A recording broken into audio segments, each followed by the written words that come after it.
Welcome to the Age to Come Webcast. This is Biblical Doctrine for the Church in this age. I'm Dave Wilson, here as always with Pernell Gibson and Josh Howard. And today we are on episode 20. We're not, I don't think anyway, going to be talking about goat demons today. But we're talking about something almost as fun and exciting, and that is Halloween. And is it sinful? Is it something that we can celebrate as Christians? Is it something we should celebrate? If so, to what degree? I'm kind of curious to see where we go with this, because I think the three of us, I don't think have ever actually discussed this, so I'm hoping that we end up on opposite sides and we'll get a good battle or something going in here. So hopefully the church splits wide open. Yeah. No, I think it's important because that's part of what we wanted to do with this webcast was to have actual conversations, not just an echo chamber, right? And just find stuff we all agree on, but like actually just talk through Christianly, some things that we might at least not see eye to eye on that we can work through. Mm-hmm. I think it's good. Definitely. Yeah.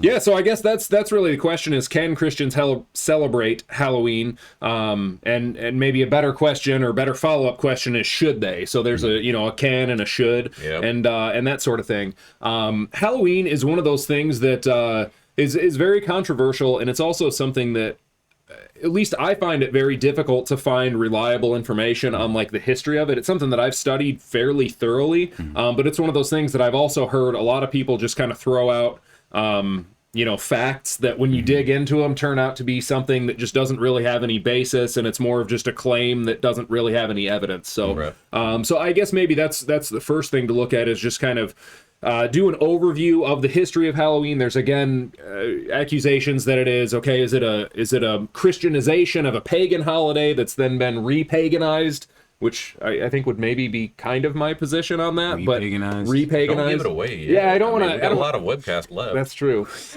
But I know Pernell wrote down just a bunch of bullet points on one of those things anyway. Could I point out one thing too? Because Pernell, you and I were talking about this earlier in the week. You guys talked about it without me? We did. We excluded Dave. And hey, Pernell, guess no.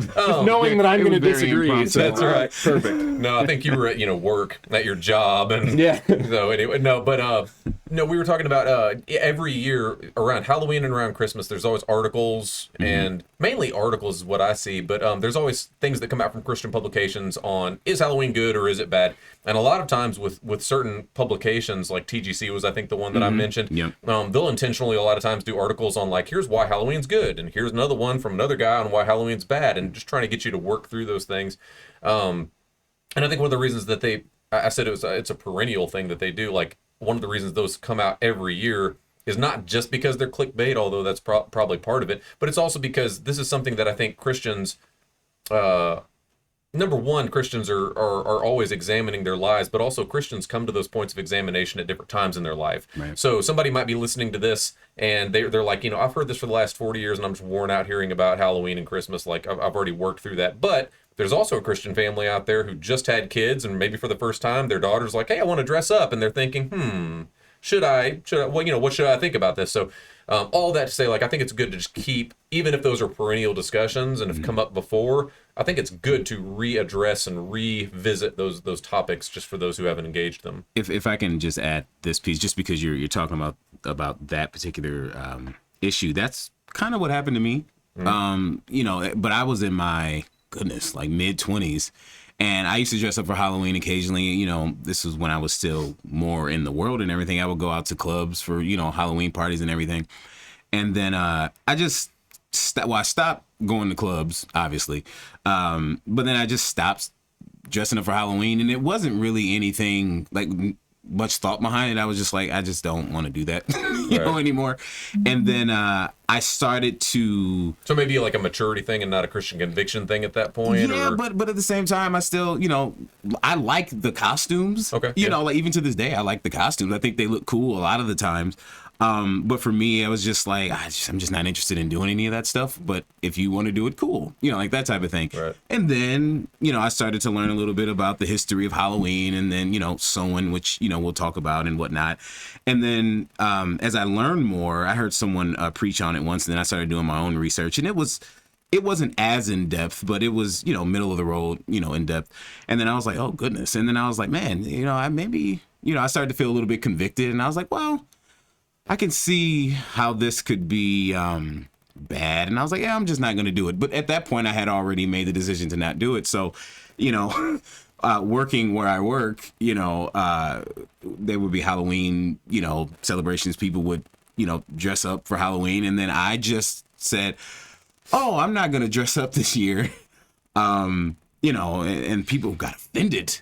Like they were really upset. Like the following year, I had to have a sit down conversation with each people in my area to explain to them why. Because at that point, when the attack first happened, because you were letting the people down. They expected Pernell to have the dopest costume. Well, that's what I was about to ask. Then, what did you dress as when you did dress? I must know. Yeah. I dressed up as Batman. Of course you did. I knew it.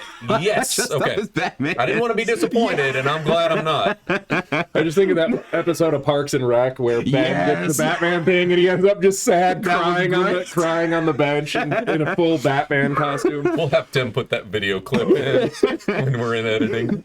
But yeah, no, they got really offended, and even when I explained my rationale, it didn't help anything. Like, they didn't care. They didn't care that it had to do with my own personal Christian convictions, even though I said, if you want to dress up, like, it's fine. Like, I don't have a problem. Like, I'm not offended if people dress up. It's just that I don't feel That's something like that you're telling the world to repent of wearing a costume. I'm just like, I feel convicted based off of what I learned, and I didn't help anything, and it was offended. So I feel like I went through a phase where I dug my heels in even more, and I became even more dogmatic. That has since passed. But at the same time, my convictions are still the same. And just to kind of give the lay of the land, because I know you got to walk through, like Dave mentioned, but just to give the lay of the land, there's a couple different ways that people will encounter Halloween-ish celebrations right now. So there's traditional Halloween parties that people have in their homes. There's trick-or-treating, which still happens in a lot of neighborhoods. I know down south, we lived in a kind of HOA, smaller neighborhood, and so people felt more comfortable to do trick-or-treating house to house. A lot of places, they don't typically do that anymore. Nearly every civic organization I can think of at this point does either a Halloween or they'll call it a trunk or treat, right? So like even like fire departments and police stations, all the way to churches and civic organizations will have some sort of thing like that. Churches, I think by and large, trunk or treating became almost ubiquitous with churches. I think some of them used to call it a fall fest and maybe still do, but a lot of churches started doing trunk or treating, which is, around the same time.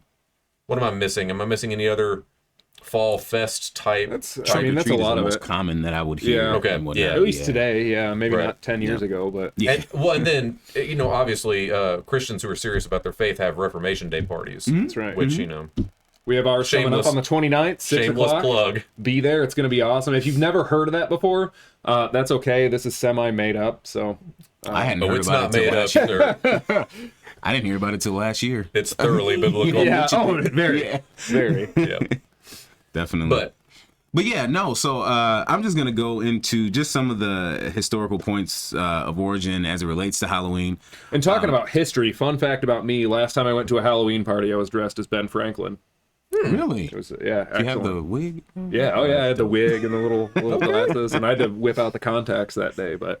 Probably also the last time I've worn contacts. Anyway, sorry to cut you off there, but yeah. So you have some points on a particular festival, and most often when you hear about like history of Halloween, again, the claim is that it was this pagan holiday that was then Christianized. So Pernell's going to kind of break down what that pagan holiday was, and then we'll kind of argue about it. Yeah, exactly. So what I would say is that Halloween is a revamp of it was the Celtic New Year's Eve called Samhain, but it's spelled like Sam Hain, which that's kind of funny to me. Samhain as well. Samhain as well. Yeah, I'm sure you're probably right on it though. Well, we'll see. But yeah, so you have Samhain, and so the thing about Samhain is that granted, Halloween didn't come about until sometime later when the Catholic Church started to Christianize the pagan holiday, but you could still see the similarities between some of the stuff I'm about to go through as it relates to Samhain and Halloween. So I'm just gonna read my points just so I can get as thorough as I can. So Samhain was started by the Celtic people of Britain and France, according to two books, Religion of the Ancient Celts, written in 1911, and Annals of the Kingdom of Ireland by the Four Masters, 1611. That the last one is based off of various manuscripts that were compiled by Christian monks in the 1600s. Samhain, according to these books, originated with the Gaels, which were Goidelic-speaking Celts who came from Galatia and invaded Ireland in 1700 BCE.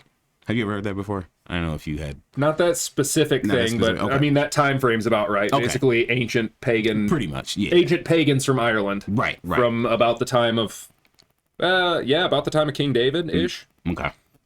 So just about every territory settled by the ancient continental Celts would come to celebrate a version of the Samhain holiday on October 31st through November 1st. Now, it usually lasted like 3 days. This is another thing that I read. In those territories, including the Gaelic-speaking Celtic countries, which was Ireland, Scotland, and the Isle of Man, as well as the Brittonic-speaking Celtic countries, Wales, Cornwall, and Brittany.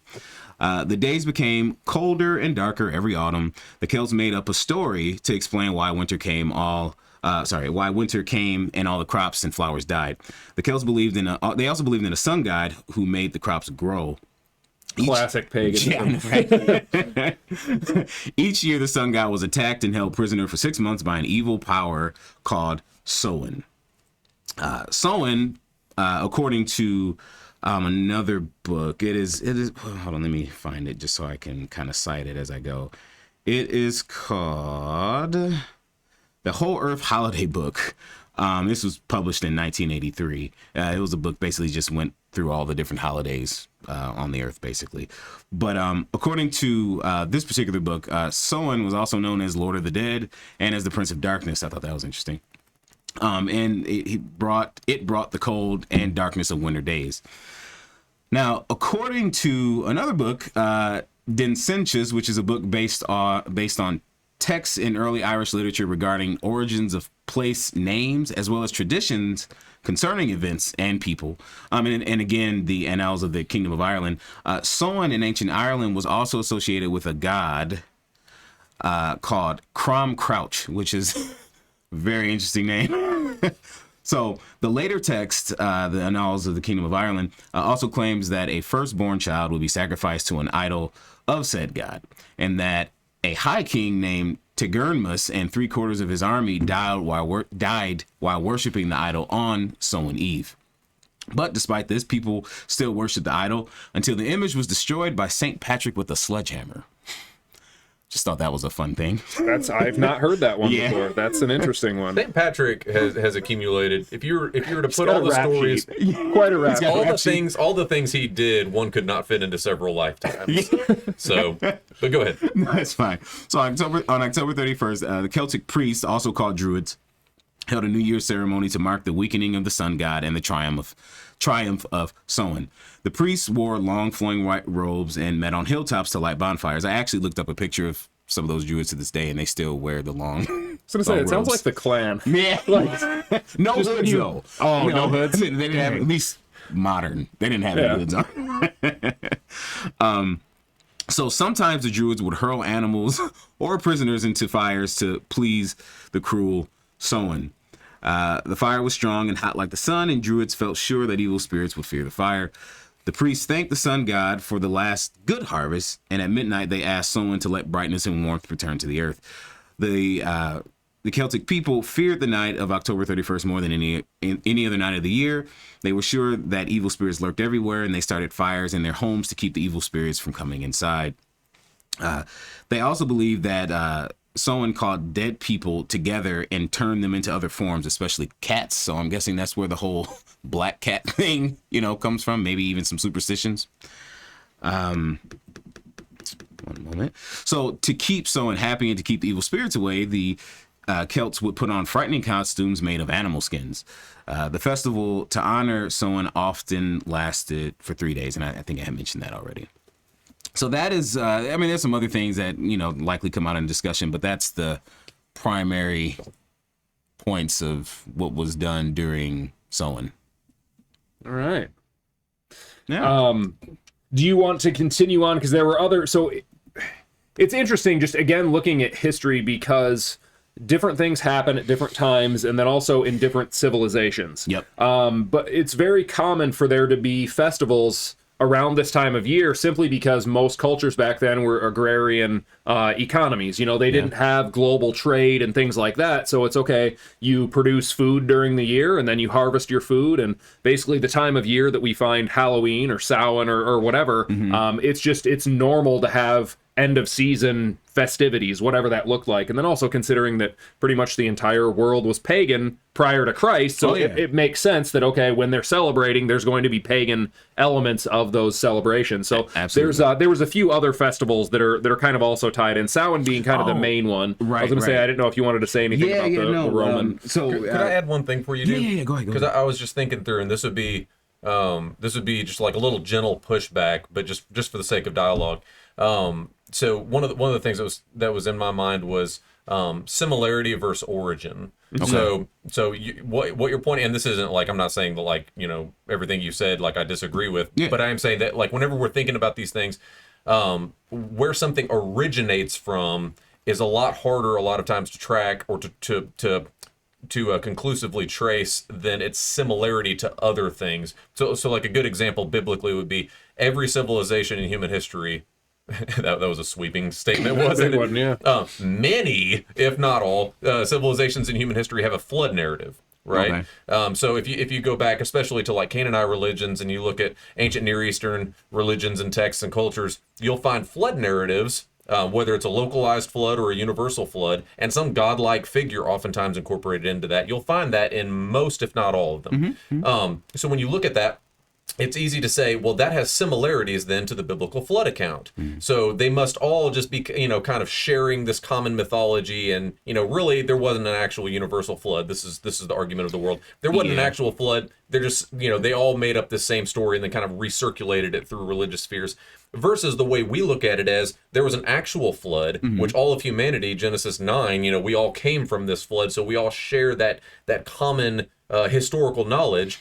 And then, because people wandered away from the Lord and from his truth, they have perverted it. They kept the story, and yet they've perverted the details and the point of it, right? Right.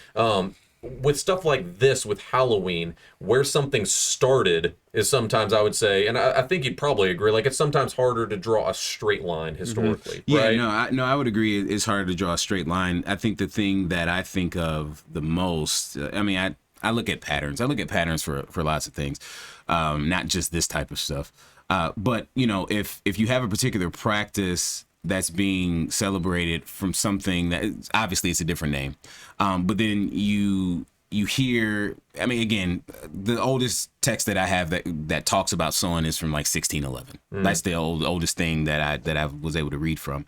But if you have, you know, people dressing up as, you know, with animal skins to try and scare off, you know, things, and you have people dressing up as, I mean, even as far back as, I think 1910, people dressed up as like witches and stuff like that, right?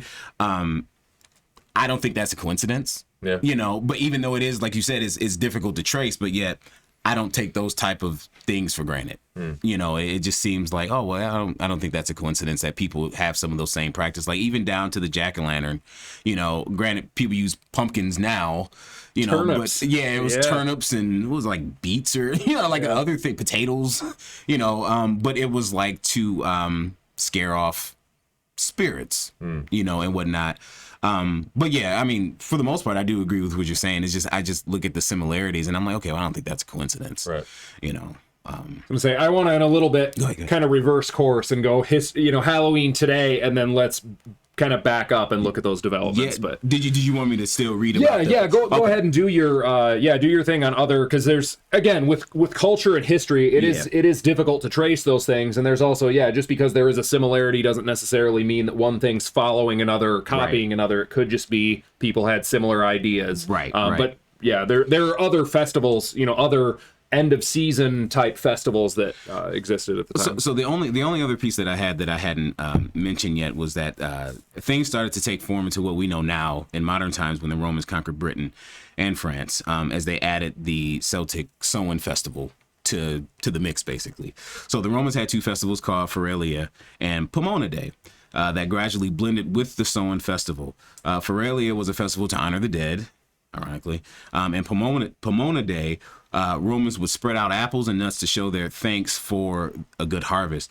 And the Halloween custom of bobbing for apples comes from the Roman ceremonies of Pomona Day. I didn't even know that. Bobbing for apples is disgusting when you consider just the It was a pre-COVID world, man. Yeah, that was man. different times. Pre-2020, like nobody was thinking about that. But so like everything really started to take shape just in regards to Halloween when the Catholic Church basically Christianized or began to. I don't even know if I really want to call it Christianized. I was gonna say I'll go over that in my But yeah, reversal. yeah. But yeah, that was Yeah. really it that I had to add as far as that. Okay. Okay.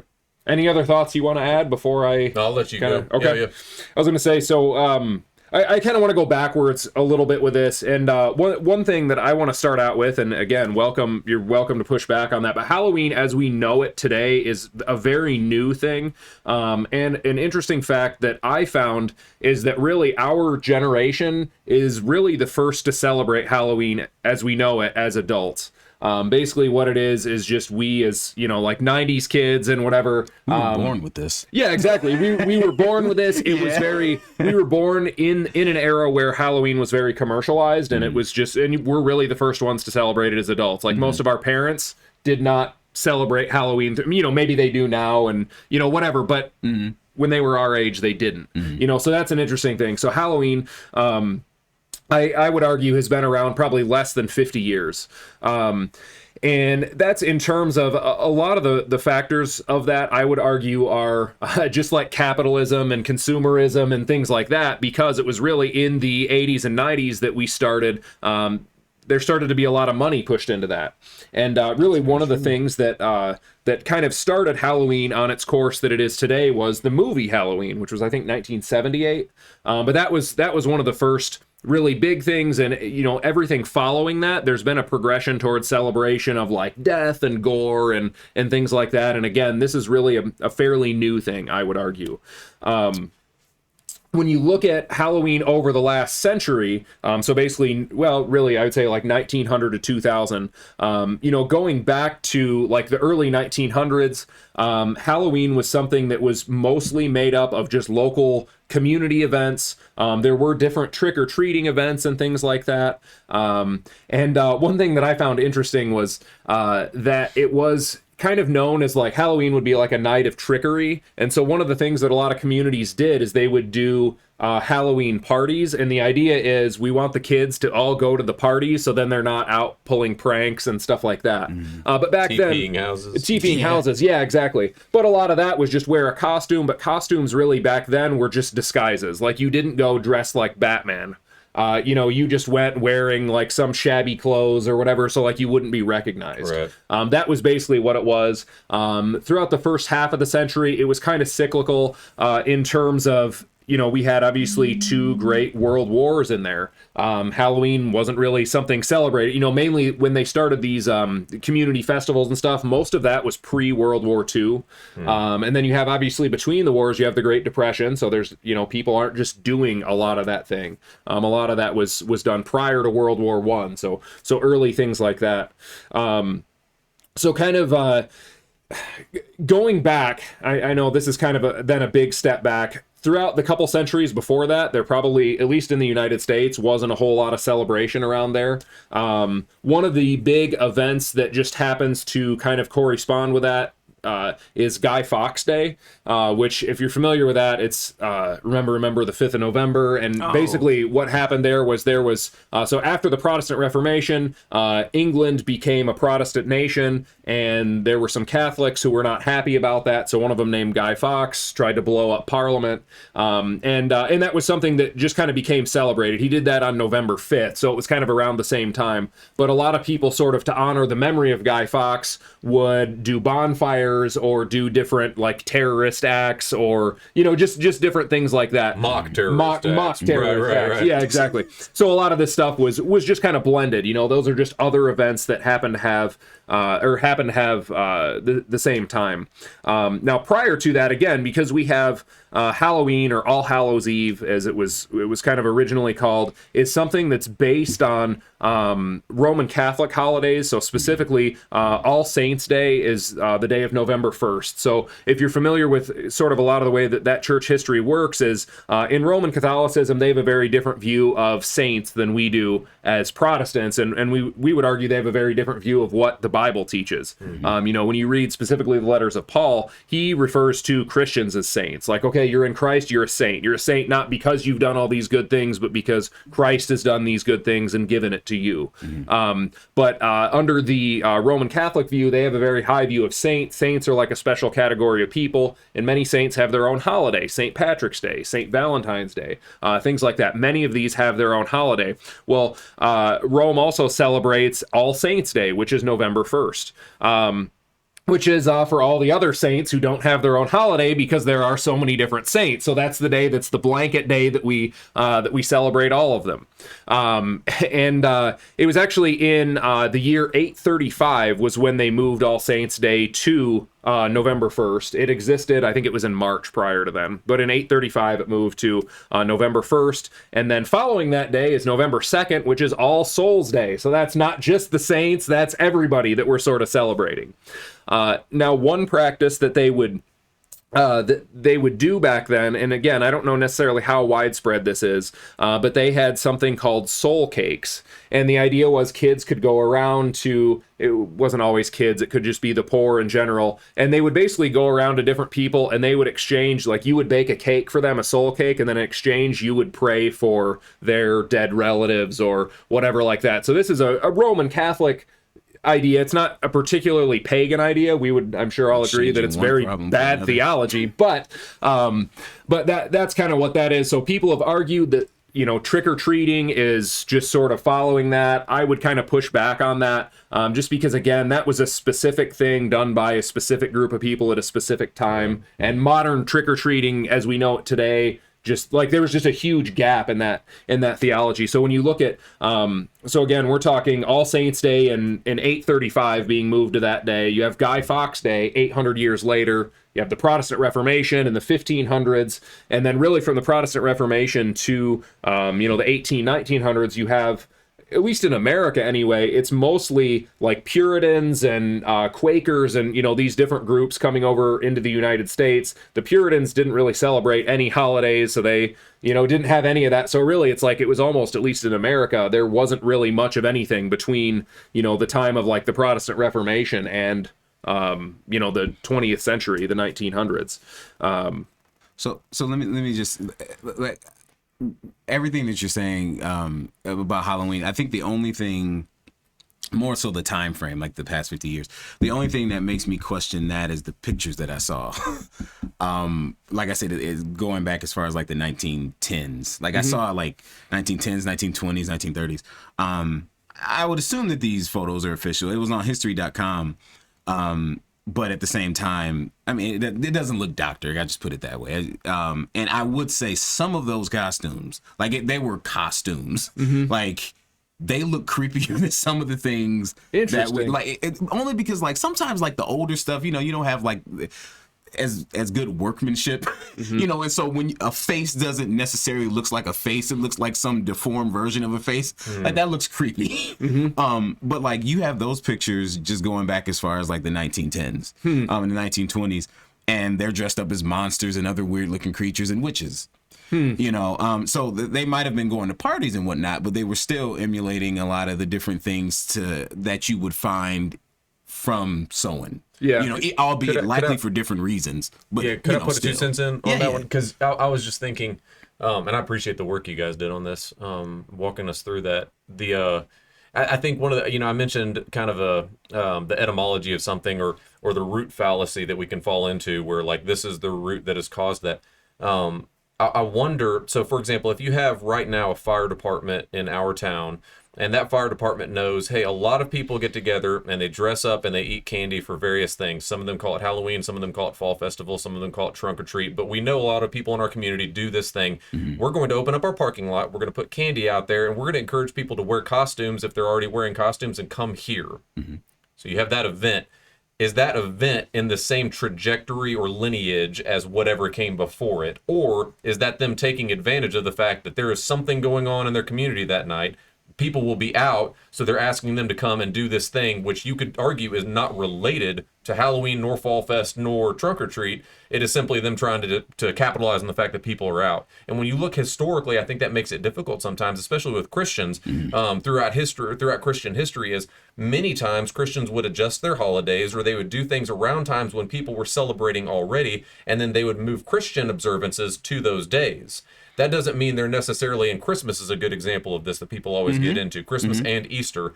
People will say, oh, they moved that to be in keeping with a pagan holiday. Or was it because people were out of the fields, they're not working during those times, they're celebrating anyway, we want to celebrate something real.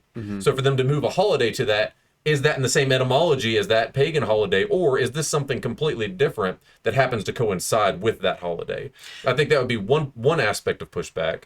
I had a second one, but you're keying up. Yeah, I have a question, only because in my mind I tend to make this distinction. I don't put Christian and Catholic practices in the same category. And this is part of the question. It's some of the stuff that you have in mind are these things that Catholics put in place as it relates to like the holiday. When you say Christianized, So if somebody did something during the 1400s, it's going to be real difficult to differentiate between Roman Catholic and Christian.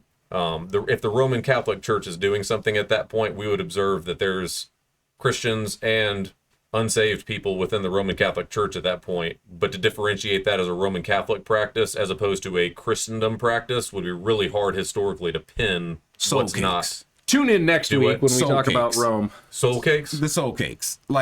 So the Roman Catholic Church put that into place to counteract the things that were going on with, I'll just say sowing, right? A Protestant or a Christian, because Christians have no such practice, biblically, as far as like praying for their dead relatives. That's something that Catholics still do to this day. Right. So in my mind, I categorize it differently, like for things like that. Like I didn't even know that about the soul cakes until I think you had mentioned it.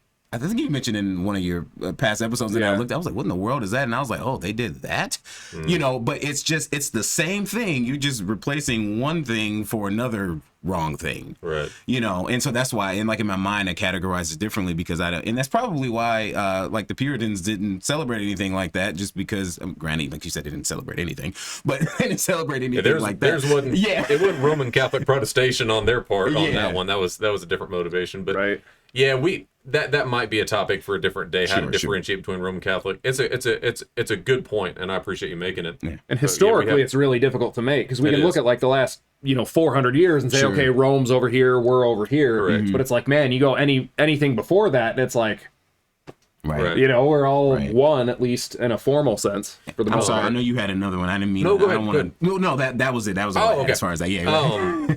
No, the other one, and this was one you and I talked about. So I'm hoping you're going to know where I'm coming from on this one. But this would be my question to you guys, and it really is a question of your biblically informed opinion. Can Christians take the things of this world and let's just say for the moment that there are at least some strong parallels to paganism with Halloween? No matter if we're doing a fall festival or whatever, if you're doing something on October 31st, it's at least concerning with its relationship. Sure. Let's just kind of if we can kind of make a middle road there and split the difference. But if you're there, can a Christian say, well, we're going to baptize that and claim it in the name of Christ and celebrate something anyway? And this is kind of my thinking behind it. So I don't want to have the Christmas tree debate because we're doing Halloween, but every Christmas people will debate are Christmas trees pagan? Yeah. And they'll tie that back to Germanic and sometimes even Celtic roots, but they'll look at the kind of historical progression of Christmas decorating trees. a tree. Right. Yeah. So is that a pagan thing? I would say to me, it's not that it doesn't matter, but I think you can take a tree and decorate it and teach your children about how Christ has come to this world. I agree. Without violating anything necessarily of conscience nor of sin. Yep. So that to me would be, it's not that I'm shrugging my shoulders, but to a certain extent I'm shrugging my shoulders and saying, if there were pagans who decorated their trees, I don't much care because I'm not doing that. I'm doing this. And by the same token, one you and I were talking about, and this has always interested me, is the way modern, or I say modern hymns, modern is in the last few hundred years, Christian hymns, if you're to pick up the Heavenly Highway hymnal, or what was that other hymnal? It's the Heavenly Highway, and then there was another one that's like the standards. Anyway, think of a Christian hymn, and there's a 90% chance it was a bawdy sea shanty that sailors would drunkenly sing in bars back in the 1600s. So what did Christians do? They said, man, everybody's humming this tune around town. They know this sea shanty by heart. You know what we're going to do? We're going to baptize that tune, and I'm going to pack it full of solid theology. And now we don't think anything of it. We sing these hymns with full hearts, and we should. But by the same token, you could say, well, that comes from a pagan place. But the Christians very, very distinctly said, we know it's pagan, but we're going to Christianize it. We're going to take something evil and make it something God honoring. So with those kind of in the back of my mind, kind of those wheels turning, let's just assume for the moment that Halloween or any Halloween related celebration can at least be associated with pagan things. Is that, like, if that's nuanced enough? Can Christians still claim it? And I'm saying name it and claim it. I'm just saying though, like, can we still say, yes, it may be related to pagan roots, but it's not going to be for us, and we're going to celebrate something good from it? Can we do that, or is that treading a line, dabbling with things we ought not do? The latter. Okay. Because the question, I mean, you said a lot there. I do want to address some of it. Like, to start off, I'll say I think it is treading a line, because the question that I ask is like, why? Like why do you need to do that? I mean, I think that's kind of where motives comes in. And you see this with a lot of other things, more than just Halloween, like things that are blatantly like Christians should have no business doing this stuff, but yet, in order to fit in, we do it anyway, right. Or we try and say that it's okay anyway. One of the things that you had mentioned, just the whole Christmas tree piece. I actually looked a little bit about this up. Now, I only have one source. I don't even know. Like, if it's from Britannica, but it says that the modern Christmas tree originated in Western Germany. I think you had mentioned that before. All good things come from Germany. But it was a main prop out of a medieval play about Adam and Eve. And I thought that was interesting. But it was like a paradise tree, and it was like a fir tree, and they hung like apples and whatnot on it. It was supposed to represent the Garden of Eden. But then it's like Germans use it in their homes on Christmas Eve, and then I think they put like the like wafers on it or something like that. So if that's the origin of the Christmas tree, it's definitely not the only one. That's not the only one. Okay. Suggest. Okay. Sure. I like the one that says that Martin Luther was the guy who came up with it. I like that. I don't think I've ever heard that one. Okay. Yep. There's a lot there. We don't want to go down that road. Okay. There's a lot of theories there. Just like we're walking through here. Sure. Sure. So, like, I mean, you have something like that. Just according to Britannica, it seems to have Christian roots, right? The Christmas tree. I don't see any reason to necessarily do that with Halloween, other than fitting in, or this is a fun. I mean, because you gotta admit, I'm sure some of that stuff's fun. Old Testament. I'm just playing devil's advocate at this point, but let me push back. Old Testament. They were commanded to have grain harvest celebrations. Okay. So the grain harvest was brought in. There was an annual time that the Israelites would celebrate and give thanks to the Lord for the grain harvest. I don't know what time of year that was, because I'm doing this on the fly. Sure. But let's just assume it might have been fall, or you could make a case it might have been fall. Could we say then that is something that, like, would the etymology of that alleviate the difficulty that we're having?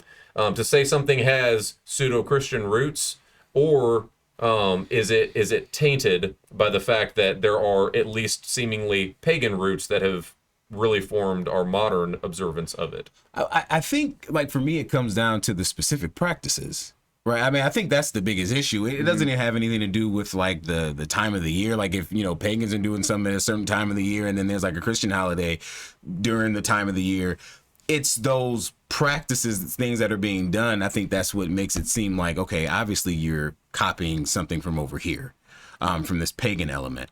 And I think that's kind of where the issue would lie, not so much just like in the time.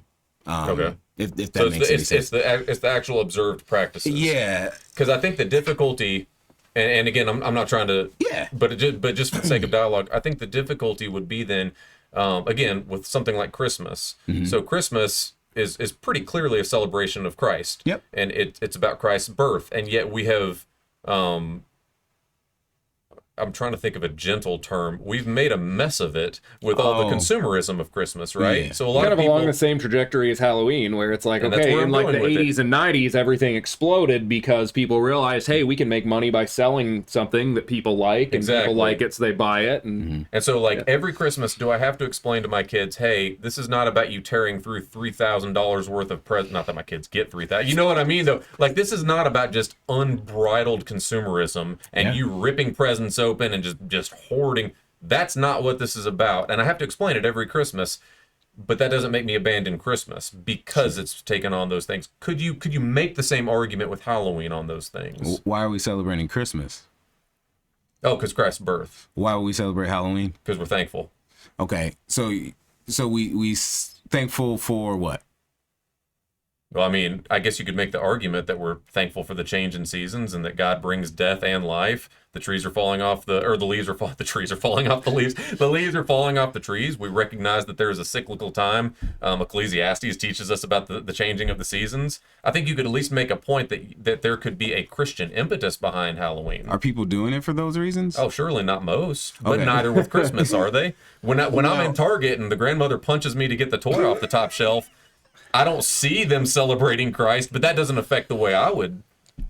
I think by and large, though, you even though it's not being practiced correctly, I think the reason that you gave as far as Halloween for Christmas is what people would say, even though their practice maybe could use some polishing. Because like you were saying, I think having those conversations with, our kids, I think that is beneficial just because of the culture nowadays. Right. And like what's surrounding, It's almost necessary. Oh, Like you seriously. almost have to. like with Halloween, it's just entertainment. I mean, I like candy, even though I can't eat it as much, but I like candy. That was always my favorite part of for me, it had nothing to do with dressing up like a monster. Like I wanted to be my favorite superhero, Same. that type of thing. So I'm definitely or Ben Franklin. Or Ben Franklin, yeah. So like I'm definitely sympathetic to it, and I think a big part of it is because I grew up in it. Right.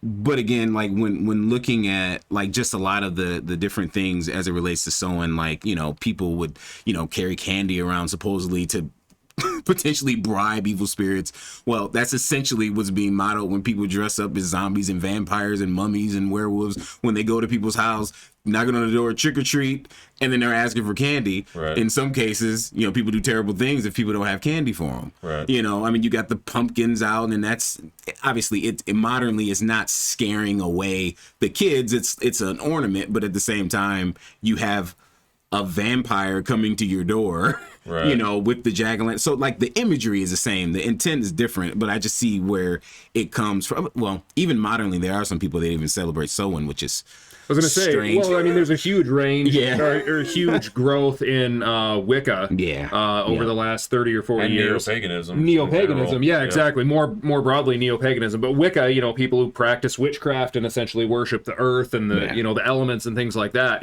Certainly they are going to celebrate a lot of wicked things on Halloween. So Yeah. what instruction do we give fellow believers? Because I know we kind of push back and forth, and I think there's a lot of thought that people could give to those issues. But like, what advice do we give, or biblical instruction do we give to Christians? Is it a clear-cut sin if somebody's celebrating Halloween? Is it a clear-cut not sin? Not like what? How do we instruct people?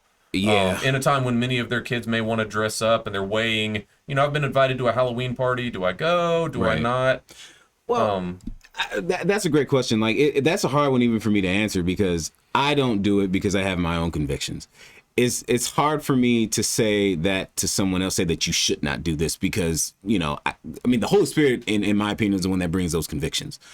Why some people don't feel that way, I don't know. You're talking about Christian conscience then? Christian conscience, Okay, yeah, okay. yeah, I'm sorry, yeah, so, yeah. So to you, that's you were describing it. I just wanted to kind of like Yeah. put that word out there. So Yeah. like we could categorize and say like this seems to be a matter of conscience.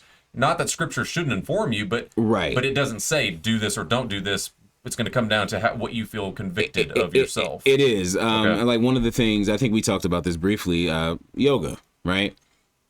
I don't. Man, we're gonna have a 2-hour episode today. Let's we can't No, go it's a down good. that It's a road. good example. I won't go like too far Sure. far into it, but to me, it just feels like it's on the same lines. Like, so yoga, the way it's been Americanized, the focus is primarily just on meditation and stretches. You know, you can get your body in order and everything. Breathing, all that. Yeah. Right. All a sales technique to Hinduize the West. When you look at with the word Hinduize.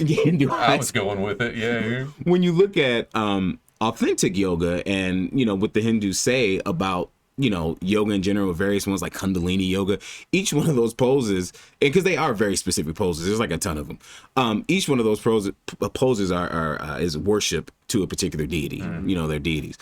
You know, the Kundalini yoga, I mean, like that's this sounds terrifying. The Kundalini spirit is like a snake-like spirit that coils up at the base of your spine. Yep. Like what? The thing with the yoga discussion, and again, I don't want to. Oh man, we're gonna get derailed. But I would just say this: like that to me, it's a more clear example than maybe Halloween, and maybe you would push back a little bit on that. But to me, so Halloween, we're only talking in terms about of practices and what it's for. That's so like, only So like we can, you know, I've been in Hindu temples and I've seen people practicing those poses and those prayers. So like that's a very real, like you can literally go visit people doing that. Yeah. Whereas Halloween, I think at least it's a little more removed in the fact that we're talking about a more historical practice thing. Yeah. In a lot of ways. And I think it comes back to some of what Dave touched upon is the way it's been marketed. Right. And again, like my perception of it, like I said, I'm sympathetic to it just because I grew up in it. I bet that if we grew up in that age where it was just starting to be like practice, we would probably be like the Puritans and we would have something to say about it. Right. You know, kind of like how we would have something to say about yoga. You know, and I think it's just, even though they're different things, but in terms of practice, because like, you know, in the yoga poses, you're trying to appease something else that's not God, some deity.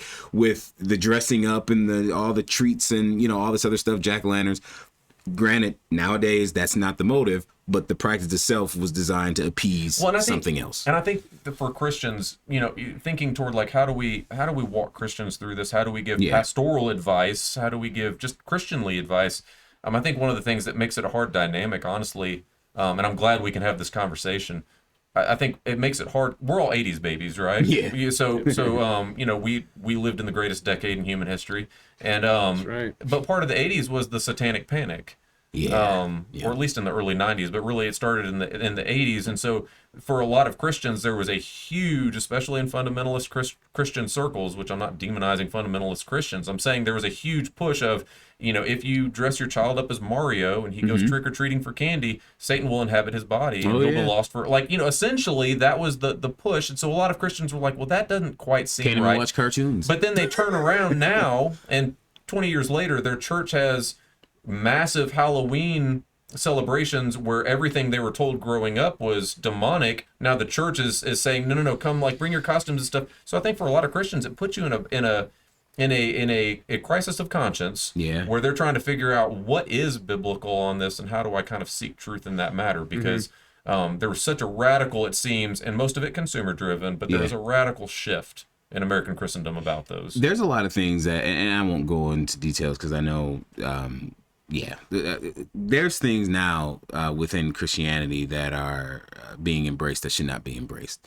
And well, especially from a consumerist American culture, we've adopted many things from consumerist American. Yeah. Okay, definitely. Well, ideology wise too. For sure. And if we give up ground on some of those things, 30 years from now, it'll just seem norm. Right. You know, and the people will be having the same type of conversation, maybe just regarding other things. You know, and some of the things that I'm sure all of us have in mind, I'd say are, they're more serious than just talking about Halloween and, you know, dressing up as characters and whatnot. But yet at the same time, I put it all in the same category. It's it's just something to consider. And that's the thing. Like, I think what we're doing as far as like guiding people, just having this conversation, like you said, Josh, I think is beneficial enough because obviously it's the Holy Spirit that brings conviction. If nobody's convicted, I mean, I can't do anything about that. You know, I just know, you know, how I feel. And, you know, some people might listen to this. I mean, and that's the common pushback. It's the same thing with yoga. It's the same thing, you know, with watching certain TV shows that you likely ought not watch. R-rated movies. Yeah. Well, people, or whatever the, you know, because I think NC-17, remember that? Right. I think it's easier to just make blanket statements, but it's not better. Like, you know what I mean? Like, it was like, you know, decades ago, there was a push for like, what was it, like R-rated movies are bad, Christians shouldn't watch R-rated movies. Well, then what do you do when like The Passion of the Christ comes out, right? You know, it's an R-rated movie that's thoroughly Christian, you know, and some of these other things like this. So it's easy to just take a hard. Would have something to say about that last. The R-rated movies? No, the Passion. Oh, the Passion. Yeah, but another episode. Yeah, exactly. Just an example though. So it would be easy for us to just say something like, okay, Christians shouldn't celebrate Halloween, and just give you, okay, there you go, there you go, and then it would be easy, but is that necessarily best? And I think at least for me, like I try to be as specific as I can, and like, okay, let's look at each of these practices specifically that we're going to be doing, and then let's look at the heart behind each of these things. And then I guess the other issue is the witness that's there as well. So like for us, I would say we halfway celebrate Halloween. Like we usually get our kids costumes, we usually do trunk or treats, we carve pumpkins, we drink apple cider, things like that. And it's like, and I would argue that none of those things is inherently sinful by any means. I would say it could be a conscience issue, or not could be, it is a conscience issue. But it's not, and we need to wrap up, and I'm glad you brought that up, because it's not brushing the issue aside to say that it is a matter of conscience. It's not necessarily sinful nor non-sinful, but it needs to be examined and biblically brought under the lordship of Christ. That's not us saying it's not important. Yes. So when you get your kids those costumes and let them wear costumes, you're not doing it mindlessly or dismissively. You're doing it, God, is this something that is sinful in my life, or is this something? And then actually submitting yourself to Scripture. And if your conscience bears you witness, then you do that thing. That for the Christian is so important, because that's the only way on issues which are not necessarily green light or red light, that we can still operate biblically, without having that clear cut answer. I wanted to read one passage and then I'll be quiet. But Romans 14, I know there's context to Romans 14 which may not perfectly fit this, but I think it speaks into this. Romans 14 in verse 5. One person esteems one day as better than another, while another esteems all days alike. Each one should be fully convinced in his own mind. The one who observes the day observes it in honor of the Lord. The one who eats, eats in honor of the Lord, since he gives thanks to God. While the one who abstains, abstains in honor of the Lord and gives thanks to God. For none of us lives to himself, and none of us dies to himself. For if we live to the Lord, and if we die to the Lord. So then, whether we live or we die, we are the Lord's. The whole chapter is worth reading. I'm not going to do that on here, but read Romans 14 and just consider the fact that if you celebrate a trunk or treat, let's say, celebrate it as unto the Lord and use that as a time to speak to your children much about the Lord and his goodness. If you choose not to, don't pass judgment on the one who does, and yet at the same time, use that as a time to celebrate the Lord and to teach your children about his goodness. We can have divergent views on some of those less clear issues, and yet still submit to God working through us and our convictions of conscience. Yeah, and I think that's what that's pointing us to. Yeah, I mean, one of the things that I find, and these are just my own personal experiences and conversations that I've had, with friends, because I have a lot of friends that don't celebrate Halloween, and then for years they didn't celebrate Halloween, even while I was celebrating Halloween.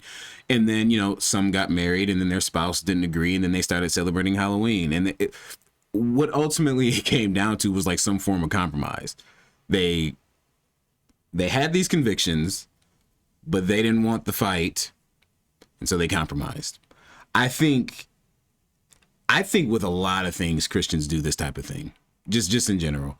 And like you said, I think a person's heart, I think that matters. But if that's the reason, if you're afraid, of looking different, well, you already look different, especially if you believe the Bible. Sure. You already look different. That's a hard issue too. Yeah. Sure. But and I get it. Like I can't imagine growing up what it would have been like if I didn't celebrate Halloween. I mean, just because I grew up with it, like I get it.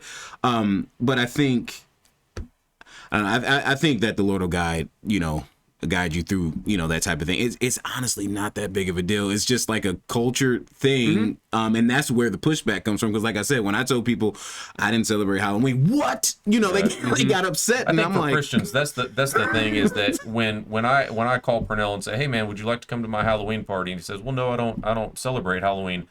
I can't pass judgment on Pernell. And that impetus to want to do that we have to check ourselves in that and have Christian fellowship, or vice versa. Pernell calls me, I'm not supposed to say that sinners having a party. Right. No, like, oh, okay, this is a matter of conscience, and like, yeah, that's good for you guys. We're not doing that, but let's still celebrate the Lord together. Right. That's so important for Christians. And even like going to Comic-Con could be bad. Again, it depends on your motives. For sure. You know what I mean? Like For sure.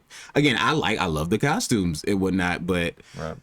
to me, dressing up as a character at Comic-Con is still different in terms of like why it was done for Halloween, or so on or whatever. But it does come down to a person's motive to some extent. I was gonna say it's a lot of motive, and I think especially for kids, like it's just like it's the one day a year you get to go dress up, and like if they were to decide, okay, for the 4th of July we're gonna have a costume party, and if that were to catch on, it's like I can't find fault initially someone dressing like a costume. Now, obviously, okay, what are you celebrating? What are you glorifying? Like for us, Halloween, like we're not gonna have our kids dress up as like witches or like something like that. Yeah. But that what you just said though. I mean, if you really want to dress up and have a celebration, do it on a different day. But that's the thing, people don't want to do that. Well, it's harder to find costumes that time of year. Sure, but it also looks weird. You can find them on clearance if you do it a week late. Yeah, that's true. That's true. The cheapskate in me. It does look kind of weird. You would have some, as Ricky Ricardo would say, some splaining to do. some splaining to do. And I don't think people want to have, because it's different, but. Right. Yeah, I guess I would argue that's kind of the case for most of your Halloween practices, pumpkin carving. It's like, okay, if you're going to carve a vegetable, carve the vegetable to the glory of Christ, like make good art. Yeah, and you could say, there's some really good art too with the pumpkin carvers. I've seen some amazing people things. Get wild with those. Wild with those. But yeah, man. Well, I think the important thing is we solved it once and for all. So that's the important thing of what we said. No, honestly, I think it's really important, and what we wanted to encourage with this, and I thank both of you for doing the research on it and also for just walking through this. It's really important for Christians to know how to speak to other Christians on things we disagree with. Not the divinity of Christ. We're not talking about primary issues, but on tertiary issues or matters of conscience, we have to be able to walk through these things. And also, it's important to walk through these things. So in other words, the fact that we have divergent opinions on Halloween and it's a matter of conscience is not a reason to dismiss it. It's just a reason to talk a little gentler when we do. And so anyway, I'm thankful for you guys, and I pray that we can emulate this in our church on things like this. Definitely. Also, October 29th, Reformation Party, 6 o'clock. We're going to be celebrating the great things that God has done in the Reformation. With hot Dr. Pepper, which has nothing to do with Samhain. So that's... They didn't have Dr. Pepper back then, so it's got to be safe. I think you pretty much said it. I was going to say, and why do we celebrate Reformation Day? But you pretty much said it. Yeah, just celebrating the things that God has done. And if anybody's mishearing, we're not venerating Martin Luther. We're celebrating the God who happened to work through some men in the Reformation and who brought light through darkness. Right. So praise God. That's the focus. There it is. All right. Well, I hope you guys have enjoyed this. If so, please like, share, subscribe to our channel if you haven't. Again, we're still a chunk away from not having a terrible URL. So obliterate that button. There it is. And hope you've enjoyed. We'll see you soon. Grace and peace.